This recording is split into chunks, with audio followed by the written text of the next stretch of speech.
अरे जब बच्चा रोता है तो माँ को आना ही पड़ जाता है।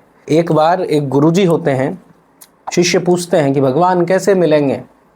गुरुजी कहते हैं कि कल सुबह यमुना स्नान करने के लिए आ जाना। और रामानंदी गुरु हट्टे कट्टे खाए हुए तगड़े और शिष्य हमारो बेचारो सीधो साधो तो चले गए गुरुजी के पास में।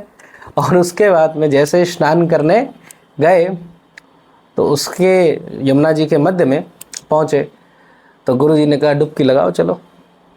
जैसे सब नदी में, पवित्र नदियों में स्नान कैसे करना चाहिए, मूसलवत स्नान, ऐसे गए ऐसे निकल आए। वहाँ ऐसे हाथ पैर रगड़ रहे हैं, ये सब करना बड़ा पापकारी होता है, अपराध बनता है। तो मूसलवत स्नान करना था, डुबकी लगाने को कहा उन्होंने। उसने जैसे डुबकी लगाई गुरुजी चढ़ गए उसके ऊपर। अब वो बेचारा अपने प्राणन के लिए लड़े उनसे। उसका अंग अंग, उसकी नस नस एकदम प्रयास कर रही कि मैं जैसे हो सकूं एक सांस ले सकूं। और गुरुजी ने दबा दियो। अब बेचारे को दम घुटने लग गए हो, अब तो बड़ो परेशान है गए हो। अब के बाद में जैसे मरने वाला था तब गुरुजी ने निकाल दियो, छोड़ दियो। अब वो चेला तो चिल्लायो कि गुरुजी तुम गुरु हो, चंडाल हो, तुम मारने वाले यमराज हो, कौन हो, मुझे मारना चाहते हो? गुरुजी मुस्कुराए, मारना नहीं चाहते हैं, तो ये बताना चाहते हैं कि इस मार्ग में भगवान को प्राप्त करने का, जो उनको प्राप्त करने के लिए क्या उपयोगिता, क्या योग्यता चाहिए।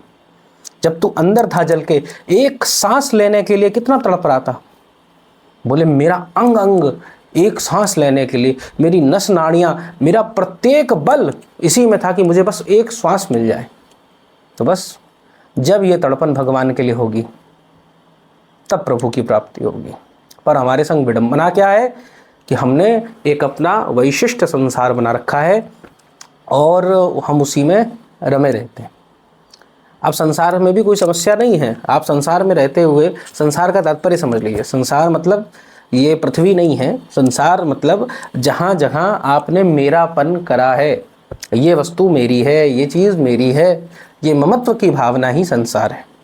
जब ये ममत्व की भावना चली जाएगी या फिर इस ममत्व की भावना में ये आ जाए कि ये मेरे प्रभु इस रूप में, ये ज़्यादा बढ़िया है, ज़्यादा आसान है, पर ये करना पड़ेगा। बार बार अपने हृदय को समझाना पड़ेगा, मन को लगाना पड़ेगा। पर इस मन की खूबसूरती यही है, सुंदरता यही है। वैसे तो लगता नहीं है, पर एक बार यदि लग गया तो फिर कहीं जाएगा नहीं। बहुत सुंदर इसकी बात है। वैसे ये मन कहीं लगता नहीं है, ये टेढ़ी लकड़ी की तरह है, पर एक बार घुस गया, जैसे किसी एक बोतल में घुसेड़ दिया जाए बल लगाकर, तो वो निकलता नहीं है। ऐसे प्रभु की भक्ति है, ऐसे प्रभु का आनंद है।